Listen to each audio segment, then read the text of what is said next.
আসলে এখন হলো মানবিক বিপদের সময়। বৃহত্তম লাকসামের কৃতি সন্তান সৌদি আরব প্রবাসী বিশিষ্ট সমাজসেবক ও মানবিক ব্যক্তিত্ব মোহাম্মদ মিজানুর রহমান সুমন ব্যক্তিগত অর্থায়নে লাকসাম ও মনোহরগঞ্জ উপজেলার বন্যাপীড়িত 20,000 পরিবারকে খাদ্যপণ্যের উপহার সামগ্রী এবং 20,000 মানুষের মধ্যে রান্না করা খাবার বিতরণ করা হয়েছে। এমন ব্যতিক্রম উদ্যোগের পাশাপাশি বন্যাত্ম অসহায় মানুষের সহযোগিতায় লাকসাম ও মনোহরগঞ্জ উপজেলা প্রশাসনের ত্রাণ তহবিলে 10.5 লাখ টাকা অনুদান দিয়েছেন।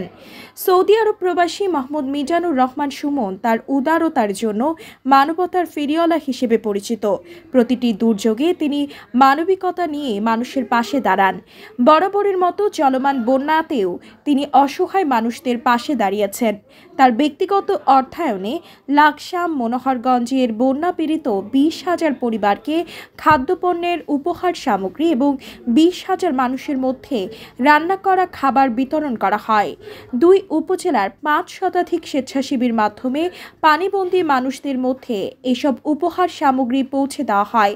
এদিকে বন্যার্তদের সহযোগিতায় মিজানুর রহমান সুমনের পক্ষে বাংলাদেশ প্রতিদিন প্রতিনিধি ও সাপ্তাহিক সময়ের দর্পণের নির্বাহী সম্পাদক ফারুক আল সারা লাকসাম উপজেলা নির্বাহী অফিসার মোহাম্মদ আব্দুল হাই সিদ্দিকীর নিকট 5 লাখ টাকা চেক হস্তান্তর করেন। এ সময় লাকসামে দায়িত্বরত বাংলাদেশ সেনাবাহিনীর ক্যাপ্টেন মাহদি, উপজেলা প্রকল্প বাস্তবায়ন কর্মকর্তা মোহাম্মদ মাজহারুল ইসলাম, উপজেলা দুর্নীতি প্রতিরোধ কমিটির আহ্বায়ক আব্দুল কুদ্দুস সহ লাকসামের সাংবাদিকবৃন্দ উপস্থিত ছিলেন। এছাড়াও মিজানুর রহমান সুমনের পক্ষে মনোহরগঞ্জের সাংবাদিক ও বৈষম্য বিরোধী ছাত্রদের উপস্থিতিতে উপজেলা নির্বাহী অফিসার উজালা রানী চাকমায়ের নিকট 5.5 লাখ টাকার চেক হস্তান্তর করা হয়।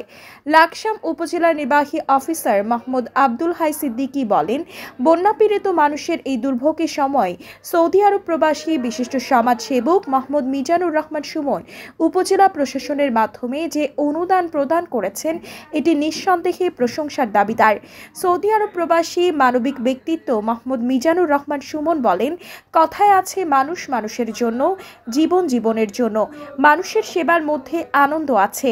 মহান আল্লাহ রাব্বুল আলামিনের সন্তুষ্টির লক্ষ্যে আমি দলমত বর্ণ ধর্ম নির্বিশেষে সকল কিছুর ঊর্ধ্বে থেকে সমাজের গরিব অসহায় মানুষের কল্যাণে কাজ করতে চাই। চলমান পরিস্থিতিতে বন্যার্তদের পাশে থাকতে পেরে খুবই ভালো লাগছে। ভবিষ্যতেও যেন প্রতিটি দুর্যোগে মানুষের পাশে থাকতে পারি, এজন্য সকলের দোয়া চাই।